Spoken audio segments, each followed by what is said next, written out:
میری بہنوں، سب سے پہلے ہم دل ہی دل میں اللہ تعالیٰ کا شکر ادا کریں کہ اللہ رب العزت نے ایسی مجلس میں بیٹھنے کی توفیق عطا فرمائی۔ یہ مجلس کوئی معمولی مجلس نہیں ہے، اس کو عام فنکشن کی طرح اور نہ ہی کوئی فیئرویل پارٹی کی طرح سمجھیے، بلکہ یہ ایک ایسی مجلس ہے جس میں اللہ اور اللہ کے رسول کی اور اللہ کے دین، ایمان کی اور قبر آخرت کی بات ہوگی۔ تو یہ مجلس اس لیے بھی قیمتی ہے کہ اس کے ہر لمحے کی وجہ سے ہماری آخرت کی زندگی بنتی جا رہی ہے، اور یہ ایسی مجلس ہے جس پر فرشتے فخر کرتے ہیں۔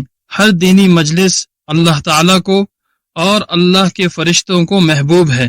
آپ سب سے گزارش یہ ہے کہ جس طرح ہمارے جسم یہاں موجود ہیں، اسی طرح ہمارے ذہن بھی یہاں ہونے چاہیے، اور جس طرح ہم ظاہری کانوں سے بات کو سنتے ہیں، اسی طرح ہم دل کے کانوں سے بھی بات کو سنیں، تاکہ اللہ رب العزت جو بات ہو رہی ہے وہ ہمارے دلوں میں اتار دیں اور عمل کرنے کی توفیق عطا فرمائیں۔ اسی لیے کہ انفارمیشن اکٹھی کرنے کا نام دین نہیں ہے، بلکہ عمل کرنے کا نام دین ہے، اور جتنی طلب اور توجہ سے بات کو سنیں گے، اللہ کی ذات سے امید ہے کہ اللہ رب العزت ہمیں عمل کی توفیق عطا فرمائیں گے۔ تو میری پیاری بہنوں، اللہ تعالیٰ نے انسان کو بے شمار نعمتوں سے نوازا ہے۔ حضرت آدم علیہ السلام سے لے کر قیامت تک آنے والے آخری بندے تک اللہ تعالیٰ کی نعمتوں کا لازوال سلسلہ اپنے بندوں پر جاری رہے گا۔ وَإِن تَعُدُّوا نِعْمَةَ اللَّهِ لَا تُحْصُوهَا، اگر تم اللہ کی نعمتوں کو شمار کرنا چاہو تو شمار نہ کر سکو گے۔ ایسی نعمتیں کہ جن کا استحضار اور احاطہ کرنا بھی انسانی عقل کے بس میں نہیں۔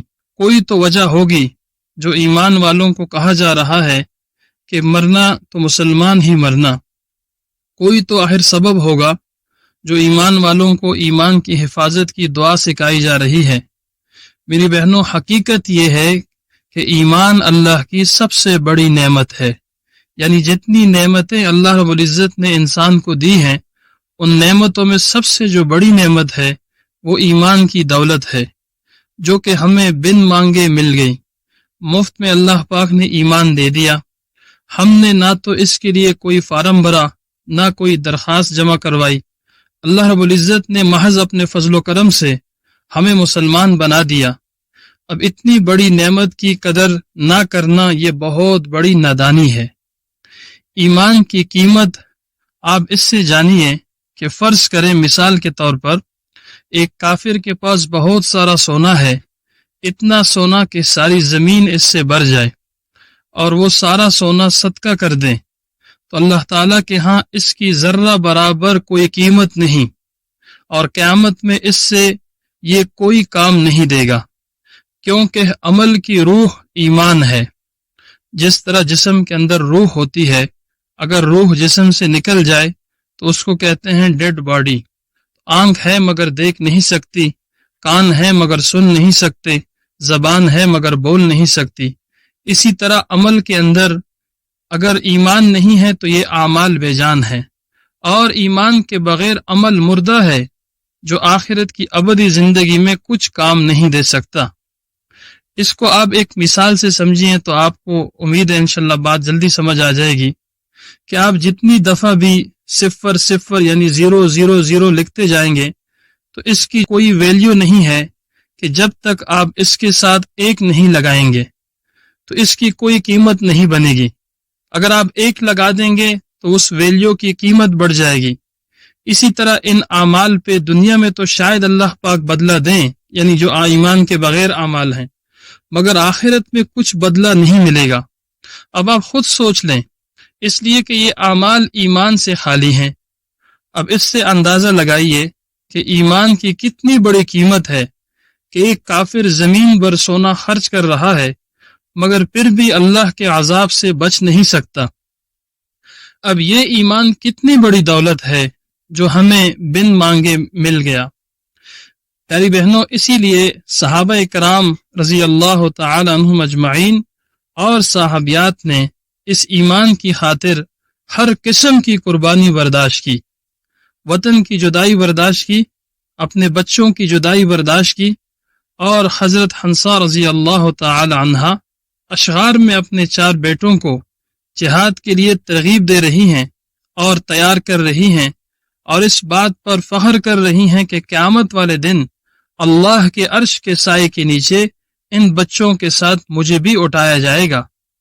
ایمان کی قدر و قیمت کیا ہے، یہ حضرت بلال رضی اللہ تعالی عنہ سے پوچھئے کہ تپتی ریت پر لٹا دیے جانے اور پیٹھ جلس جانے کے باوجود اور گلے میں رسی ڈال کر گلیوں میں کھینچے جانے کے باوجود بھی ایمان سے دستبرداری قبول نہ کی۔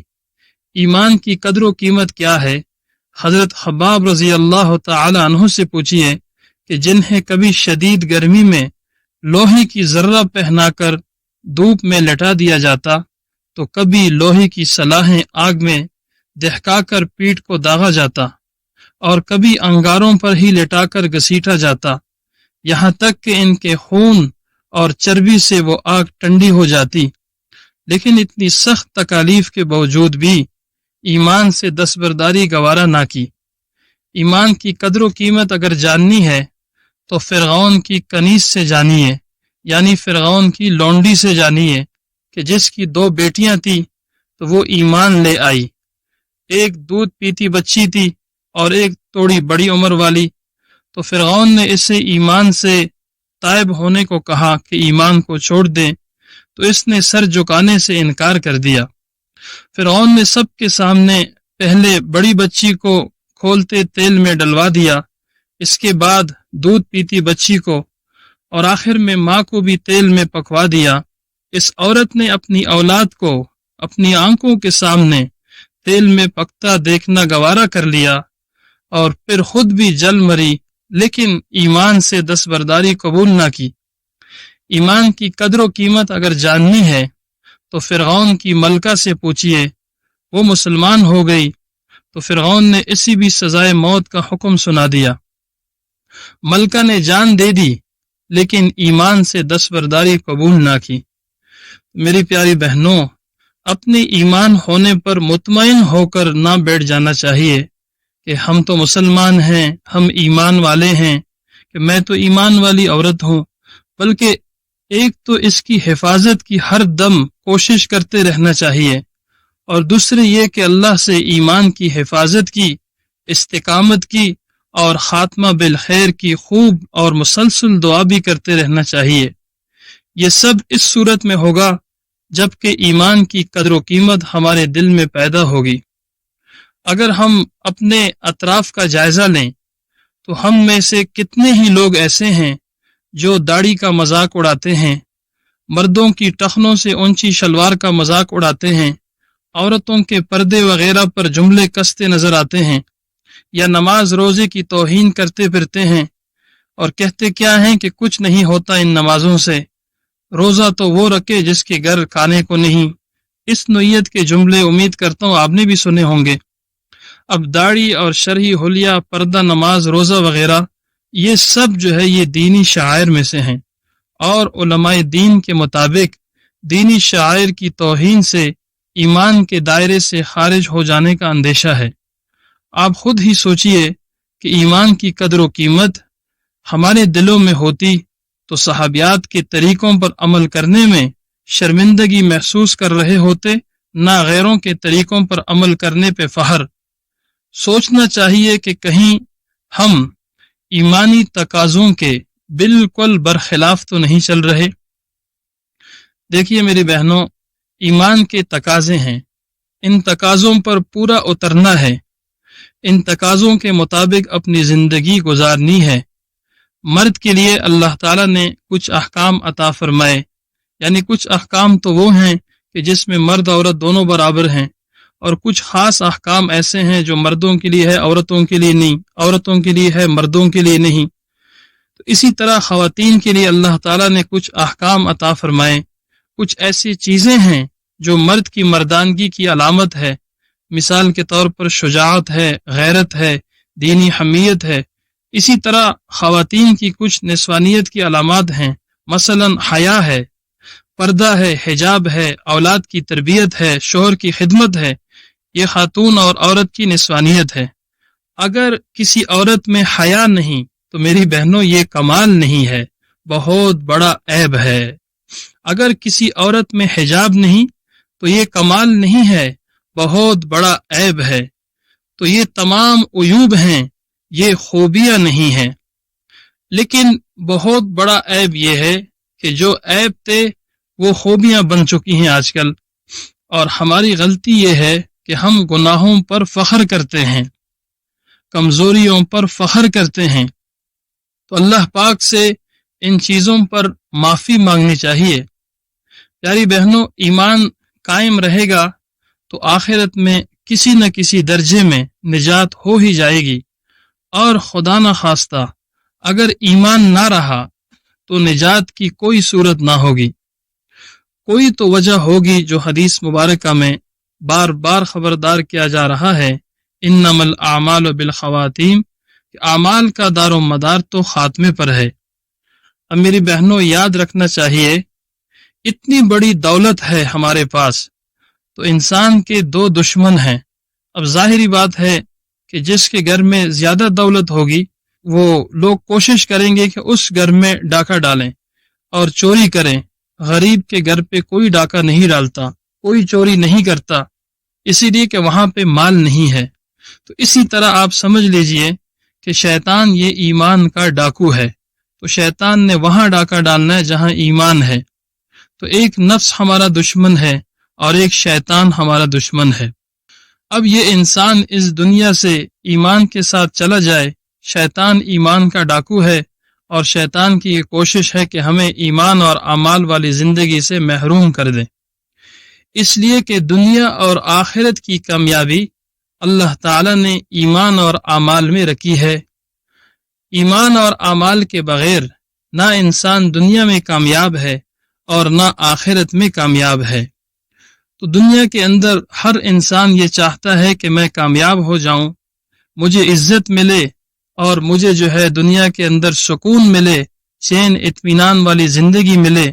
لیکن جو غلط کنسیپٹ بن چکا ہے ذہنوں میں، جو مسکنسیپشن ہے، وہ یہ ہے کہ ہم خوشی اسباب کے اندر اور دنیا کے عیش و عشرت، دنیا کے چیزوں کے اندر خوشی ڈھونڈتے ہیں۔ ہم پیسوں کے اندر، گاڑیوں کے اندر، بنگلوں کے اندر، دنیا کے یہ چمک دمک میں سمجھتے ہیں کہ یہاں سے شاید ہمیں خوشی مل جائے، یہاں سے شاید ہمیں سکون مل جائے، اور ان چیزوں کو لوگ کامیابی سمجھتے ہیں کہ مال کا مل جانا لوگ سمجھتے ہیں کہ ہمیں کامیابی مل گئی، ملک کا مل جانا لوگ سمجھتے ہیں ہم کامیاب ہو گئے، چیزوں کا مل جانا لوگ سمجھتے ہیں ہم کامیاب ہو گئے۔ تو یہ ایک جو غلط تصور مائنڈ کے اندر، ذہنوں کے اندر آ چکا ہے، سب سے پہلے اس ذہن کو ختم کرنا ہے۔ سب سے پہلے اس بات کو سمجھنا ہے کہ کامیابی کسے کہتے ہیں اور ناکامی کسے کہتے ہیں۔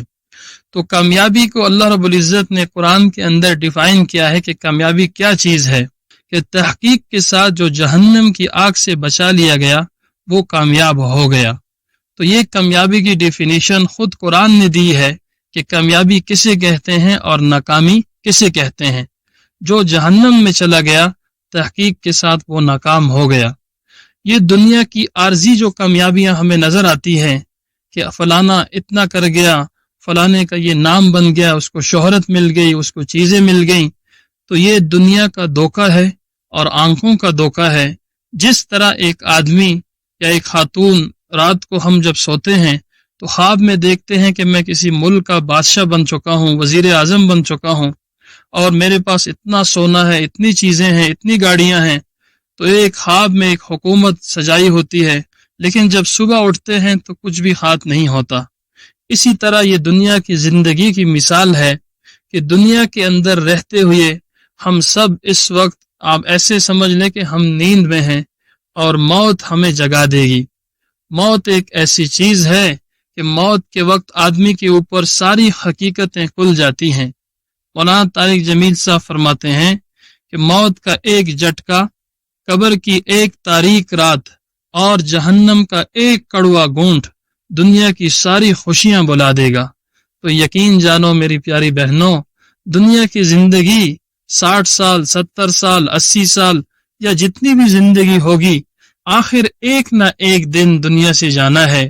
میتھمیٹکس کا قانون ہے کہ کتنا بڑا عدد کیوں نہ ہو، جب آپ اس کو 0 سے ضرب دیں گے تو نتیجہ 0 نکلے گا، 1,000,000 کو 0 سے ضرب دیجئے تو نتیجہ 0 نکلے گا۔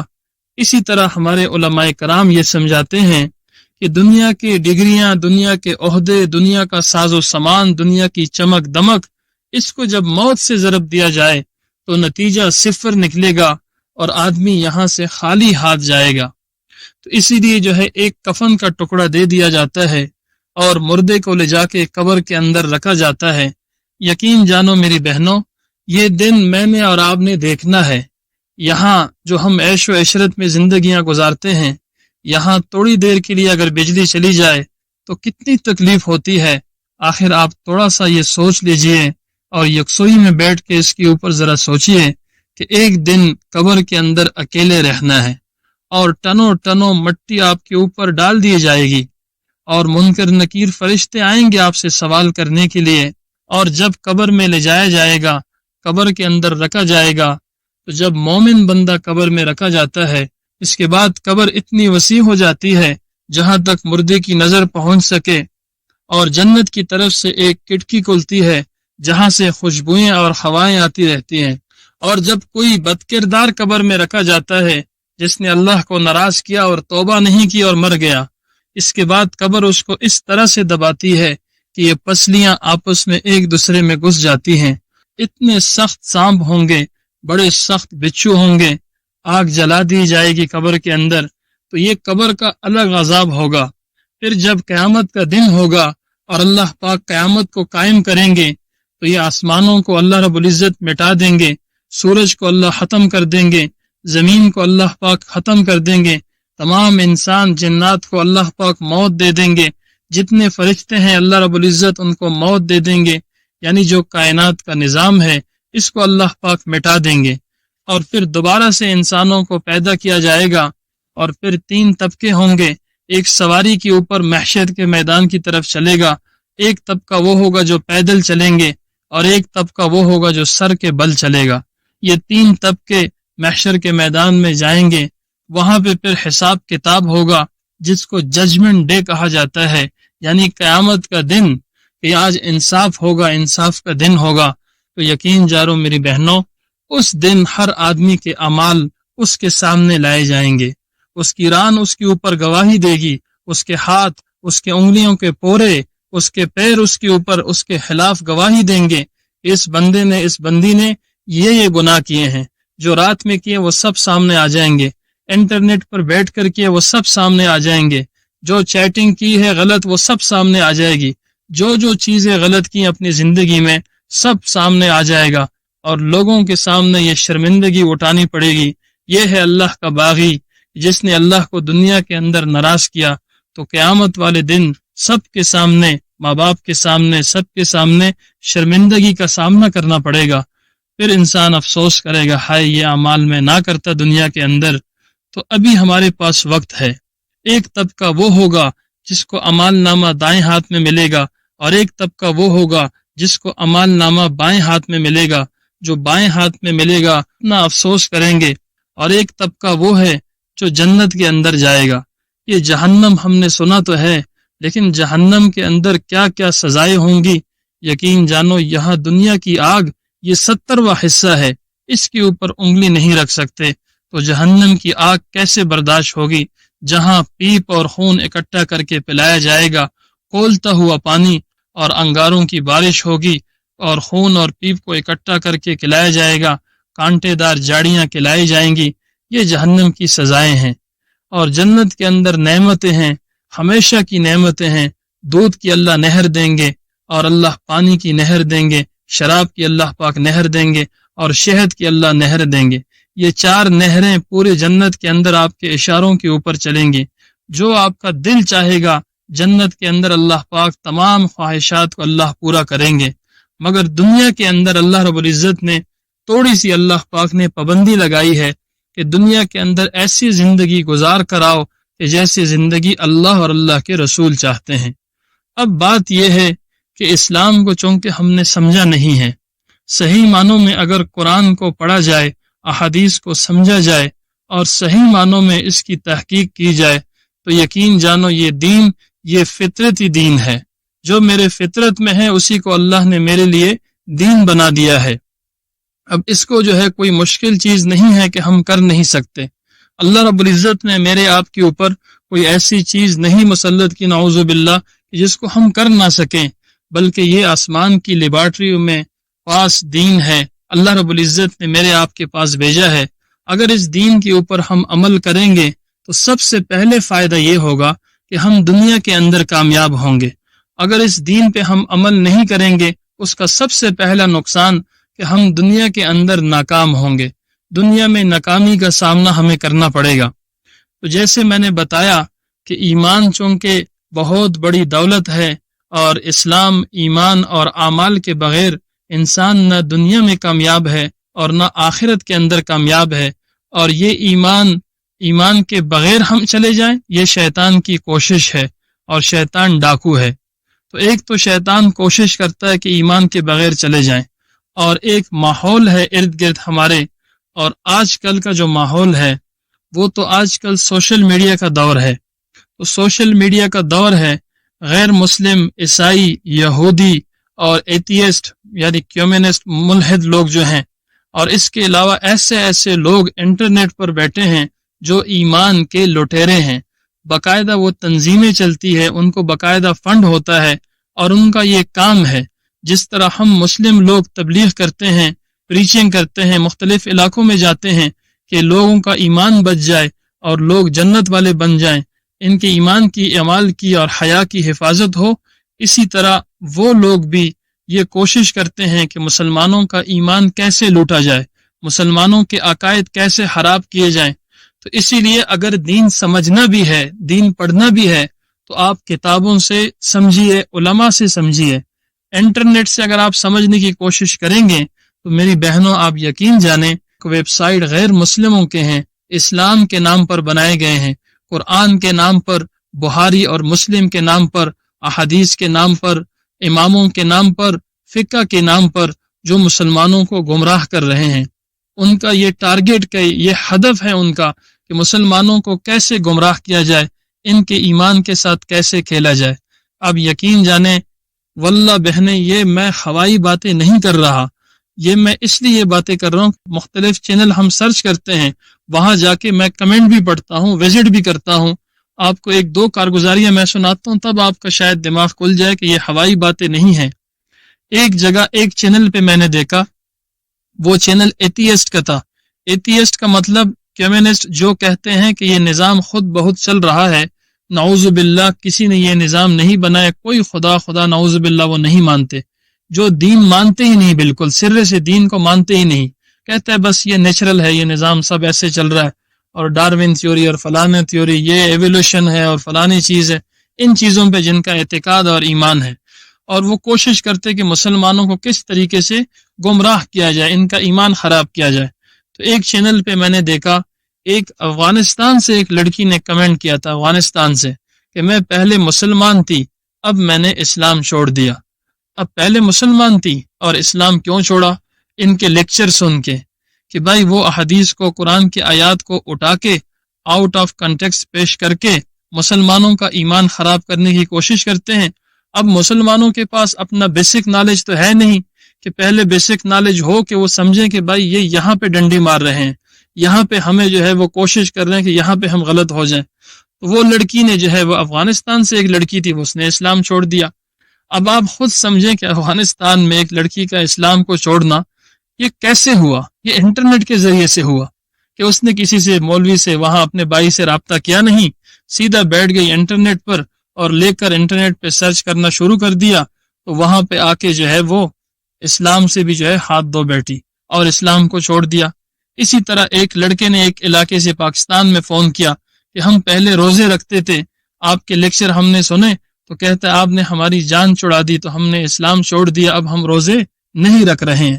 تو ایک تو انٹرنیٹ پہ یہ لوگ ہیں جو پوری دنیا میں، صرف انٹرنیٹ پہ نہیں، واللہ میں پاکستان میں یونیورسٹیوں میں جاتا ہوں، کالجوں میں جاتا ہوں، وزٹ میں نے کیا، وہاں کے اسٹوڈنٹس مجھ سے ملے کہ ہماری یہ فیمیل ٹیچر ہے اور ہمیں یہ نعوذ باللہ ایسے اعتراضات اٹھاتی ہے اسلام کے اوپر۔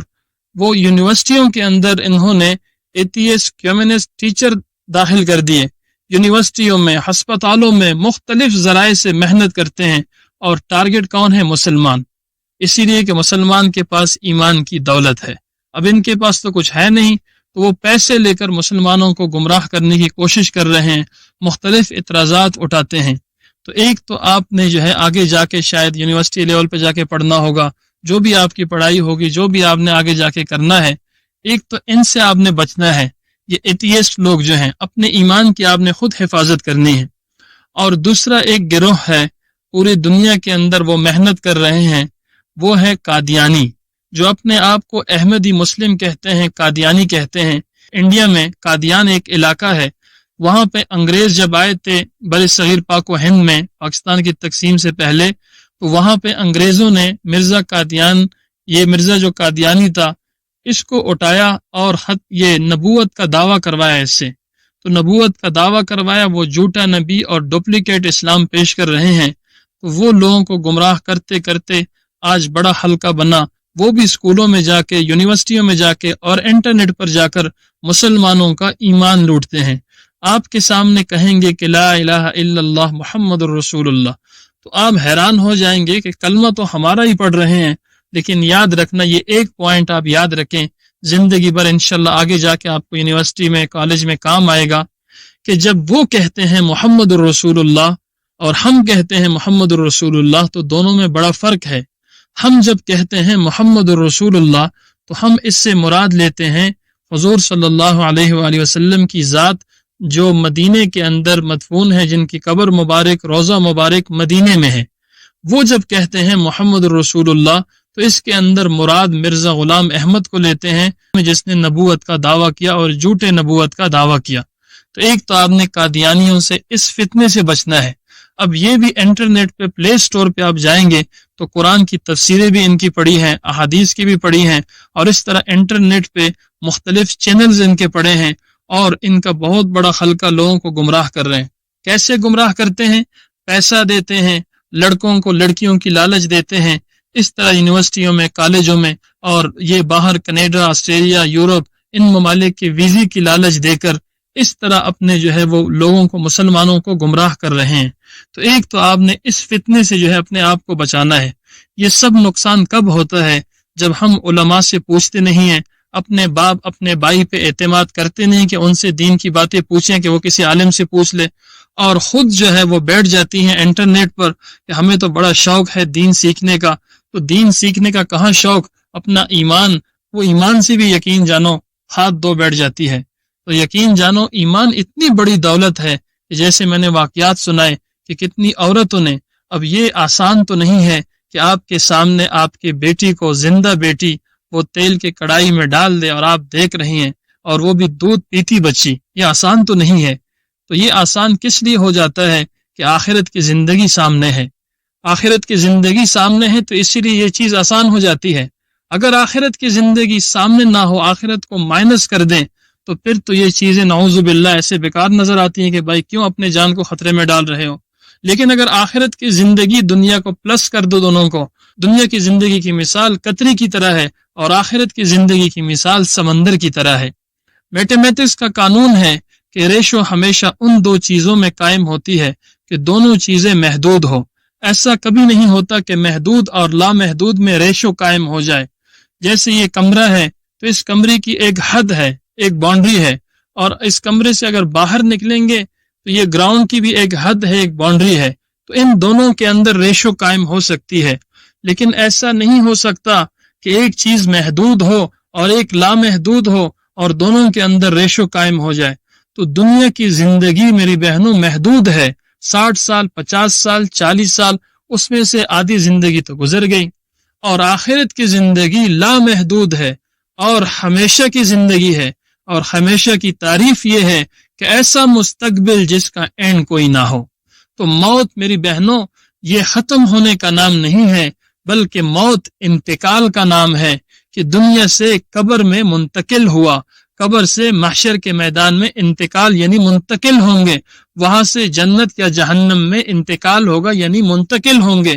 اگر موت ختم ہونے کا نام ہوتا تو ٹھیک ہے، پھر مرضی تھی، جو چاہے ہم کر لیتے دنیا میں، لیکن جب ہم نے ایک دفعہ ایگریمنٹ کر لیا، لا الہ الا اللہ محمد الرسول اللہ، یہ ایگریمنٹ ہے۔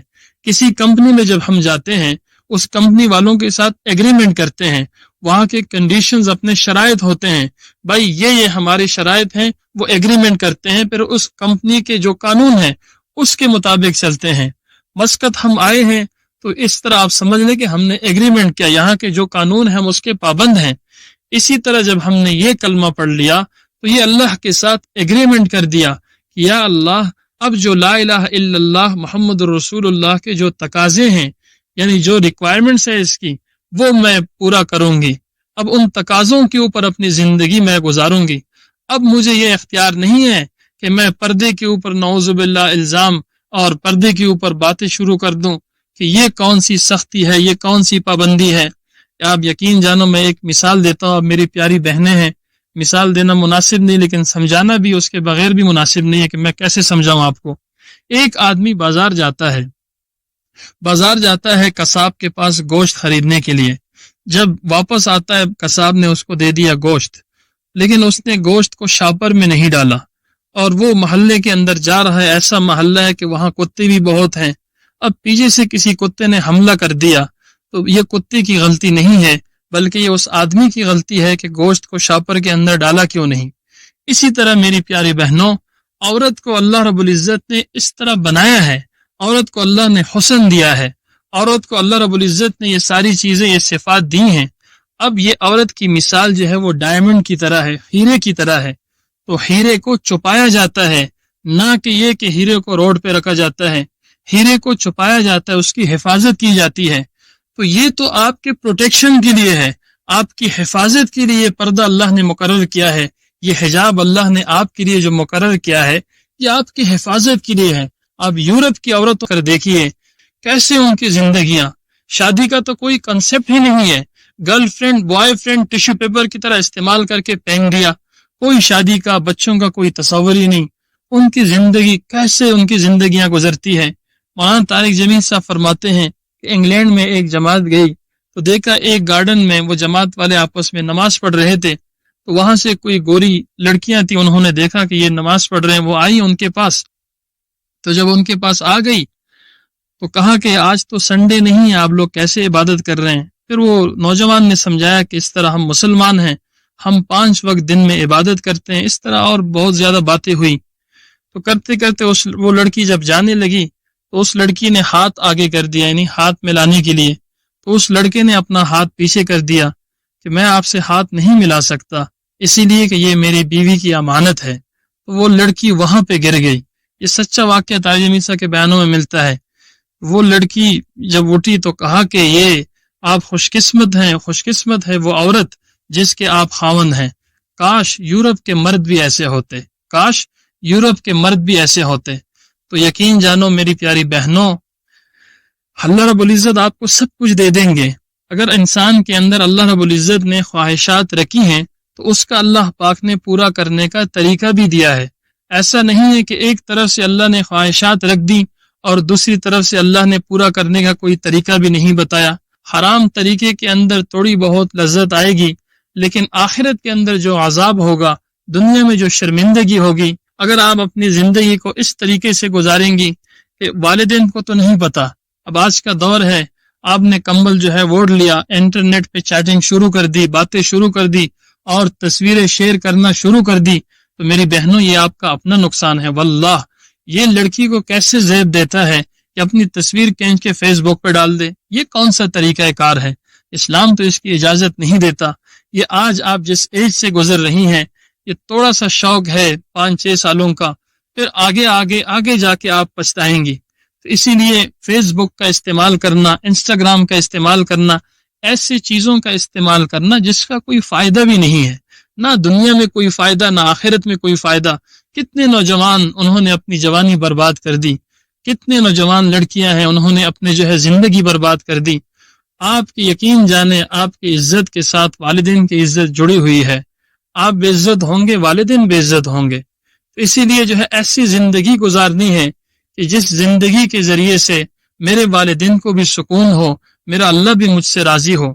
آپ نے محبت کرنی ہے تو اما عائشہ رضی اللہ تعالیٰ عنہ سے محبت کریں، آپ نے محبت کرنی ہے محمد الرسول اللہ صلی اللہ علیہ وسلم سے محبت کریں، حسن حسین رضی اللہ عنہما سے محبت کریں، حضرت فاطمہ رضی اللہ تعالی عنہا سے محبت کریں، ان کی سیرت پڑھیں، آپ حضور صلی اللہ علیہ وسلم کی سیرت پڑھیں، آپ نے کیسے اپنی امت کے لیے تکلیفیں اٹھائیں، آپ سیرت پڑھیں، آپ بچپن کے اندر کیسے یتیم ہو گئے، آپ سیرت پڑھیں، تو خود بخود آپ کے جذبات جو ہے وہ نیک جذبات بنیں گے۔ یہی وجہ ہے کہ جو گناہ ہم ماضی میں کرتے ہیں یہ مستقبل میں بھگتنے پڑیں گے، یہ تو دنیا کا نظام ہے، لیکن آخرت میں جو رسوائی ہوگی، اللہ کے سامنے جو ذلت ہوگی، وہ تو آخرت کی بات ہے۔ جب دوستوں کے سامنے میرا اعمال نامہ کھولا جائے گا، پڑھو اپنی کتاب، آج تم اپنی حساب کے لیے خود کافی ہو۔ جب انگلیوں کے پورے گواہی دیں گے، ران گواہی دے گی، ہاتھ گواہی دیں گے، پیر گواہی دیں گے، پھر کیا کریں گے؟ جو رات میں کیا سب سامنے، جو دیکھا وہ سامنے، جو سنا وہ سامنے۔ تو آج ہم کہتے ہیں ہم آزاد ہیں اور سوچتے ہیں شاید ہمارے والدین ہمارے اوپر پابندیاں لگاتے ہیں۔ اگر آپ کو ایک چیز سے روکتے ہیں تو یقین جانو اس میں آپ کا ہی فائدہ ہے، اگر آپ کو ایک چیز کو کرنے کا کہتے ہیں تو اس میں آپ کا ہی فائدہ ہے۔ اسی طرح اللہ رب العزت نے جن چیزوں سے روکا ہے، میرے آپ کے سمجھ میں آ رہی ہے یا نہیں آ رہی، اس میں میرا آپ کا فائدہ ہے۔ اگر اللہ رب العزت نے کسی چیز کا حکم دیا، اس میں میرا آپ کا فائدہ ہے، روکا ہے تو میرا آپ کا نقصان ہے اس میں، اسی لیے اللہ نے روکا ہے اس سے۔ جس طرح ایک بچہ جو ہے اسکول کے اندر صبح صبح روتا بھی ہے، جاتا نہیں، لیکن والدین کہتے ہیں کہ بیٹا آپ جاؤ۔ اب بچے کو نہیں پتا کہ مستقبل میں اس کا فائدہ کیا ہے، لیکن والدین کو چونکہ پتا ہے کہ مستقبل میں فائدہ کیا ہوگا، پڑے گا، نہیں پڑے تو نقصان کیا ہوگا، اس لیے والدین کوشش کرتے ہیں بچے کے اوپر۔ اسی طرح اللہ رب العزت نے اگر کوئی حکم دیا کرنے کے لیے، اس میں جو فائدے ہیں اللہ جانتے ہیں کہ میرے بندے کے لیے یہ فائدے ہیں۔ کسی چیز سے اللہ نے روکا ہے تو اللہ اس کے نقصان جانتے ہیں، میرے بندے کے لیے یہ نقصان ہے، اسی لیے اللہ رب العزت نے ان چیزوں سے روکا ہے۔ اور میرے آپ کی مثال بچوں کی طرح ہے، اسی لیے ہم آنکھیں بند کر کے ان چیزوں کو مان لیں گے تو میرا آپ کا اس میں فائدہ ہوگا، عزت بھی ہوگی، دنیا کے اندر بھی ہم کامیاب ہوں گے اور آخرت کے اندر بھی ہم کامیاب ہوں گے۔ تو اسی لیے میری پیاری بہنوں، میں بات کو ختم کرتا ہوں، بس 2-3 منٹ آپ کے اور لیتا ہوں تھوڑے سے۔ وہ یہ کہ جو زندگی اب تک ہم گزار چکے ہیں، بہت ساری گناہیں ہم نے کی ہوں گی، دن میں، رات میں، صبح شام میں، زبان سے، کانوں سے، آنکھوں سے بہت ساری گناہ کیے ہوں گے، لیکن یاد رکھنا اللہ رب العزت غفور الرحیم ہے، کریم ہے۔ اب اگر آپ نے توبہ کر لی تو پچھلے تمام گناہ معاف ہو گئے، اور قیامت والے دن آپ کا اعمال نامہ صاف ہوگا، آپ لوگوں کے سامنے بے عزت نہیں ہوں گے، ذلیل نہیں ہوں گے، اور لوگوں کے سامنے آپ کی عزت ہوگی۔ تو کتنی بڑی بڑی ایکٹریس ہیں بالی ووڈ کی جنہوں نے توبہ کی، آج آپ کے سامنے ہیں، جو ناچتی تھی لوگوں کے سامنے، آج وہ نقاب لے رہی ہے، آج وہ پردے میں آ رہی ہے۔ کتنے بڑے بڑے ایکٹر ہیں جو ساری زندگی فلمیں بنائی، گانے گائے، آج انہوں نے توبہ کی، اسلام کی سمجھ آئی۔ کتنے ہالی ووڈ کے، بالی ووڈ کے کتنے لوگوں نے توبہ کر لی۔ کتنے لوگ ہیں دنیا کے اندر جن کی زندگی اللہ نے بدل دی، اور پرانی زندگی چھوڑ کر اب نئی زندگی ایسے گزار رہے ہیں جیسے اللہ اور اللہ کے رسول چاہتے ہیں۔ تو توبہ کے بعد کچھ کام یہ ہیں کہ توبہ کرنے سے گناہ معاف ہو جاتے ہیں مگر حقوق معاف نہیں ہوتے۔ اگر ماں باپ کو ستایا ہے، توبہ سے گناہ معاف ہوگا، ماں باپ سے معافی مانگ لیں، آج زندہ ہیں قدر کر لیں، معافی مانگ لیں، توبہ سے گناہ معاف ہوگا۔ کسی ایک سہیلی کا 1 ریال بھی لیا ہے، وہ ریال دینا پڑے گا، توبہ سے گناہ معاف ہوگا۔ نمازیں قضا کی ہیں، وہ نمازیں دوبارہ پڑھنی پڑیں گی، اس کا کیا طریقہ ہوگا وہ بعد میں مسائل پوچھ لیں۔ تو توبہ سے گناہ معاف ہوں گے لیکن حقوق معاف نہیں ہوں گے، چاہے اللہ کا حق ہے یا مخلوق کا حق ہے، تو وہ حقوق آپ نے ادا کرنے کی کوشش کرنی ہے۔ اسی لیے کہ قیامت کی جو کرنسی ہے وہ ریال، ڈالر، پاؤنڈ اور پیسہ نہیں، قیامت کی جو کرنسی ہے وہ ایمان اور نیک اعمال ہے۔ جب قیامت میں دیکھا جائے گا کہ بھائی آپ کے اعمال نامہ وہ دوسرے کو دیا جا رہا ہے اس کے حقوق کے بدلے، تو پھر وہاں پہ افسوس ہوگا۔ اسی لیے یہاں پہ صلح صفائی کر لیں، پچھلی زندگی پہ میں بھی توبہ کرتا ہوں، آپ بھی توبہ کر لیں، سچے دل سے اللہ سے معافی مانگ لیں۔ آپ جب آج رات جائیں گھروں میں واپس تو وضو کر کے 2 رکعت صلاۃ و توبہ پڑھیں، کمرے میں دروازہ لاک کر کے مانگیں، اللہ کے سامنے روئیں، گڑ گڑائیں کہ یا اللہ ہمیں پاک دامنی والی زندگی نصیب فرما، یا اللہ حیا والی زندگی نصیب فرما، اے اللہ ہمیں حجاب نصیب فرما۔ تو آپ خود بھی ان پر عمل کرنا ہے، اور اسکول کے اندر کوشش کرنی ہے، آپ کی سہیلیاں، ان کو بھی آپ نے بتانا ہے، اس طرف آپ نے لے کر آنا ہے۔ تو انشاءاللہ جتنے لڑکیاں آپ کے ذریعے سے دین پر آئیں گی اتنا ثواب آپ کو ملے گا۔ کہ حدیث شریف میں آتا ہے الدال علی الخیر کفاعلہ، کہ نیکی کی طرف دعوت دینے والا ایسا جیسے اس نے خود نیکی کی۔ اللہ رب العزت سے دعا ہے کہ جو کچھ ہم نے کہا، جو کچھ ہم نے سنا، اس پر اللہ رب العزت مجھے بھی آپ کو بھی عمل کرنے کی توفیق عطا فرمائے۔